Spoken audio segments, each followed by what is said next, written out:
Vamos lá, gente. Notícia que tá ali, tava na manchete do DCM mais cedo, agora mudou. Moraes dá 48 horas para Bolsonaro explicar vídeo de IA na convenção do PL. Vamos ler juntos aqui.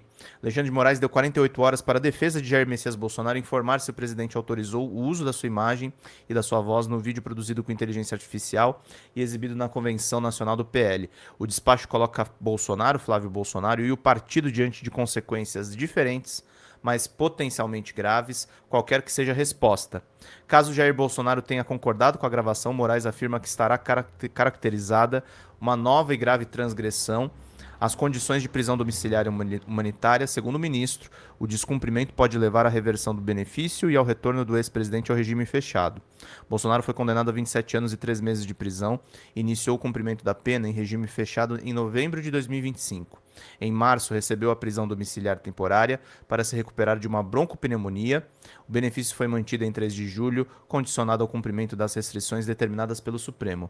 O despacho destaca que esta não seria a primeira violação. Em 11 de julho, Bolsonaro participou da elaboração de uma carta aos brasileiros, entregue a Flávio e divulgada nas redes sociais. O texto declarava apoio à candidatura do filho e pedia mobilização em torno dela. Moraes reconheceu o descumprimento, suspendeu as visitas ao ex-presidente por 30 dias e proibiu até o fim das eleições visitas de finalidade política e divulgação de manifestos eleitorais, inclusive por terceiros e por qualquer meio. Flávio já estava impedido de visitar o pai por 90 dias.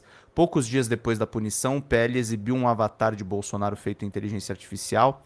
Na convenção que lançou Flávio à presidência, a versão artificial dizia que o ex-presidente estava preso e calado por uma decisão injusta e arbitrária e apresentava o senador como sangue do meu sangue e terminava com a declaração: o Brasil tem futuro e o futuro é Flávio Bolsonaro presidente. Se Jair Bolsonaro negar que autorizou o vídeo, Moraes aponta outra frente de responsabilização. Nesse caso, Flávio e o PL podem ter desrespeitado a ordem judicial de atribuir ao ex-presidente uma manifestação política sem sua anuência. A conduta também poderá ser enquadrada como deepfake e desinformação eleitoral. Se o Flávio falar que o pai sabia, ele vai estar traindo o pai severamente, hein? A decisão ressalta ainda que o Tribunal Superior Eleitoral proíbe o uso de conteúdo sistemático para favorecer ou prejudicar candidaturas, mesmo quando existe autorização da pessoa retratada. Moraes cita um julgamento de maio no qual o TSE manteve uma multa de 15 mil contra um candidato que publicou um vídeo manipulado com Barack Obama, Taylor Swift, Tom Cruise e Cristiano Ronaldo simulando apoio eleitoral. A corte considerou que a infração é objetiva e não exige prova de que o material tenha capacidade de enganar o eleitor. O ministro também menciona a resolução eleitoral aprovada em 2026, segundo a qual o uso irregular de inteligência artificial pode configurar o uso indevido de meios de comunicação e, conforme a gravidade do caso, abuso dos poderes político e econômico. Essas acusações podem gerar multas, retirada de conteúdo, cassação e inelegibilidade, embora qualquer punição dependa de processo e julgamento na Justiça Eleitoral. A campanha de Flávio havia afirmado que a criação do avatar foi uma decisão exclusiva de sua equipe e que Jair Bolsonaro não participou da produção. A defesa do senador também comparou a peça a bonecos, cartazes e máscaras usados tradicionalmente em campanhas. Agora a defesa do ex-presidente terá que apresentar uma resposta formal ao Supremo. Moraes também determinou que a Procuradoria-Geral da República seja comunicada. Isso aí, queridos e queridas. Bom texto aí da Laura Jordão, que tem feito matérias boas. O Fernando Boscardin, que é um advogado que vive nos Estados Unidos, falou sobre a questão do green card do Eduardo. E eu quero trazer para vocês. Vamos lá. Esse visto que o Eduardo recebeu se chama EB1A. É visto de habilidades extraordinárias. Em 4 campos. Você tem esse. Agora estou falando de regra. Não é opinião, não é achômetro, não é nada. E eu li, inclusive, no Twitter, algumas pessoas dizendo assim: tu tem inveja do Eduardo. Inveja de quê? Primeiro, assim, esse visto que ele recebeu... As pessoas são apegadas em inveja. Tudo que se levanta, as pessoas levam para o campo da inveja. É uma coisa assim, que pega. Primeiro, assim, eu vou fazer uma hora um estudo sobre inveja. Eu vou fazer uma hora um estudo sobre a inveja. Primeiro, assim, esse visto que ele recebeu, eu recebi em 2017. Segundo, eu tenho cabelo. Como dá para ver aí na foto, o Eduardo não tem. O meu tá ficando raro, mas eu tenho cabelo. E o Eduardo já não tem. E segundo, que ninguém nunca disse assim meu apelido nunca foi Nando Bananinha. Se é que você me entende. Então, esse problema eu também não tenho. Entendeu? Então, não posso ter inveja do Eduardo de nada. Talvez dos milhões que possam ter sido surrupiados, mas eu, como nunca vou roubar ninguém, então, eventualmente, os milhões que eu ganhei é fruto do meu trabalho. Então, não tem por que ter inveja do Eduardo. Mas, assim, começando do começo, esse visto chama EB1A. Eu recebi esse visto também. Ele existe em 4 categorias: esportes, artes, ciência e business. Mas o business não é o business porque você trabalhou em alguma coisa e eventualmente ganhou dinheiro. Senão qualquer milionário, bilionário teria acesso, né, ao EB1A e não existiria sequer o visto do investidor. O cara que é um investidor, que é um visto chamado EB5, EB5, ele paga aí em torno hoje de 750 a $1 milhão, e ele tem acesso, ele investe numa área aqui nos Estados Unidos, tem que ser em área de depressão social, eu quero dizer, tem que gerar pelo menos 10 empregos, é uma sucessão de situações. Então, esse cara que já é bem-sucedido, que é investidor, ele pode pagar, senão, por isso que o EB1A não é só para quem tem grana, não se trata disso.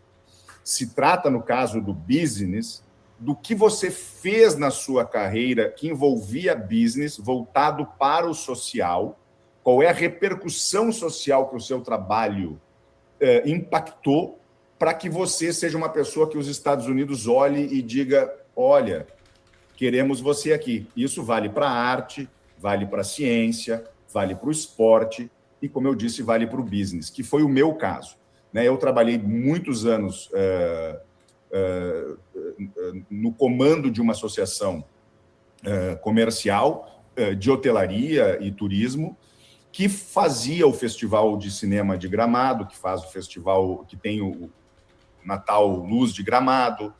E isso, por exemplo, estou dando um exemplo de algumas coisas que eu fiz, que contaram para que eu pudesse receber esse green card, entende? Então, assim, o Natal Luz, por exemplo, os eventos de Gramado geram milhares de empregos. Só em bilheteria são $10 milhões na época que eu trabalhava lá, entende?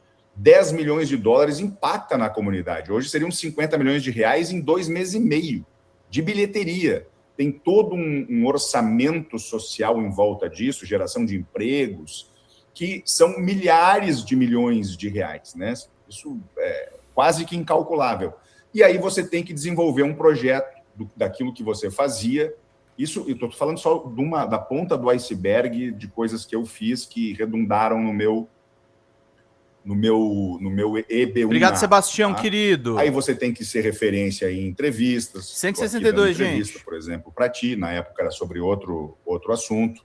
Tem que ter recebido o prêmio internacional. Eu recebi prêmio internacional. Da Itália, eu recebi um prêmio do Estado italiano por ações que eu fiz numa outra área voltada para os cidadãos descendentes de italianos. Então, eu recebi esse prêmio da Itália pelo valor e pela lealdade, enfim, blá, blá, blá. Então, são coisas que as pessoas fazem nas suas áreas de atuação que estão acima da média nacional do país onde você se encontra, ou estão acima da média das pessoas que operam naquele setor no mundo, que você aplica, mostra, não é só falar também, né? Você tem que provar. O meu processo, por exemplo, tem 760 páginas. É uma comprovação de título quase como de concurso, assim, né? É quase isso, porque você tem que botar assim, olha, dava entrevistas, não sei o que, não sei o que lá. Aí você tem que mostrar que deu entrevistas, não sei o que, não sei o que lá. Você tem que mostrar o orçamento público, por exemplo, das empresas públicas onde eu trabalhei, onde eu atuei, onde eu colaborei, que elas realmente geraram aquilo que eu estou dizendo que geraram. Não é só falar. Você tem que mostrar a questão dos empregos. Ah, você ajudou a mudar a lei? Sim.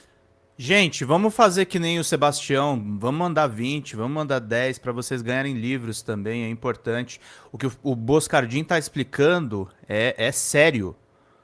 É terrível esse negócio de visto adulterado. É terrível mesmo. Vamos lá, gente. Sim, nós ajudamos, contribuímos com, por exemplo, a lei dos 10%, que foi a Ana Amélia Lemos que apresentou, mas a gente contribuiu com ideias e tal. Claro que não posso eu fazer a lei porque eu não sou deputado, mas a gente contribuiu. Ela disse, não, realmente, foi o pessoal da Serra Gaúcha e tal, que ajudou a pensar esse projeto. Enfim, várias coisas. Por que estou dizendo isso? Porque, por exemplo, o cara do esporte tem que ter ganho lá uma Olimpíada, tem que ter ganho ou prêmios nacionais e internacionais. Estou falando Olimpíada para nivelar por cima. O cara tem que ter ganho, sei lá, uma Eurocopa. Obrigado, Marcelão! Um título internacional. O cara é do judô, sei lá, por exemplo, e ganhou várias medalhas, depois deu entrevista, virou comentarista. Então, um exemplo, no esporte. Assim vai na ciência, nas artes, o cara que ganhou o Grammy, o cara que ganhou o Oscar, o cara que ganhou prêmios internacionais de cinema. Esse tipo de gente é que cabe no EB1A. Depois de todos desses exemplos que eu dei, eu pergunto para vocês, aonde o Eduardo fez alguma coisa na vida, na sua trajetória, que fecha com os requisitos do EB1A? Talvez ele tenha feito os melhores hambúrgueres quando ele foi da outra vez. Cara, não existe, né? Por onde... ele foi deputado, apresentou leis, deu entrevistas. Não, mas, cara, qualquer deputado leva também. Isso aí, 560... Quantos a gente tem no Brasil? 535 deputados? Por mandato, né? Sim, aí todo mundo vai apresentar sendo... Entendeu? Porque ele foi presidente da Comissão de Relações... Não, mas o outro foi... presidente da Comissão de Relações... O Arlindo Chinaglia é presidente das relações do Mercosul. Daí, entende? Isso não qualifica como político, não qualifica, pelo menos nas regras que conhecíamos até então, para o EB1A de habilidades extraordinárias. O Eduardo não tem habilidade extraordinária nenhuma nos campos que eu falei. Porque, primeiro assim, não entra política, entra business... entra ciências, entra artes e entra esporte. Não entra política. Nunca entrou. E eu estou dizendo isso, se você entrar lá no site do USCIS, vai estar escrito isso. Não estou inventando. Como é que o Eduardo me recebe um green card de habilidades extraordinárias? Ele não provou ali... E eu duvido assim, eu não acredito que ele possa mentir sobre isso. Aí seria assim, né? Puxa vida.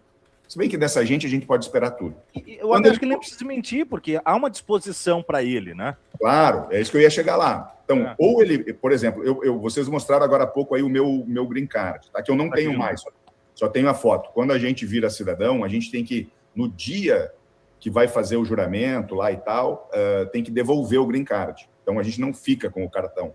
Eu tenho essa foto porque eu fiz ela há muito tempo atrás. Então, ali no meu cartão, você vê ali onde está em verde, borrado em verde, que eu borrei, tem um E11 ali.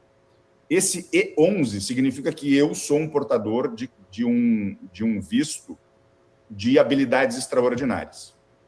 O Eduardo, quando postou dele, ele não mostrou isso. Não tem por que apagar, isso não é segredo, não é uma informação confidencial.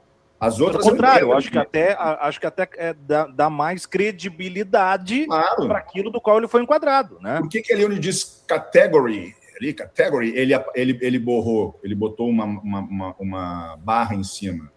Aqui, ó. Né? Ali mostraria qual é o real tipo de visto dele, daria, né, faria a prova do que ele está dizendo.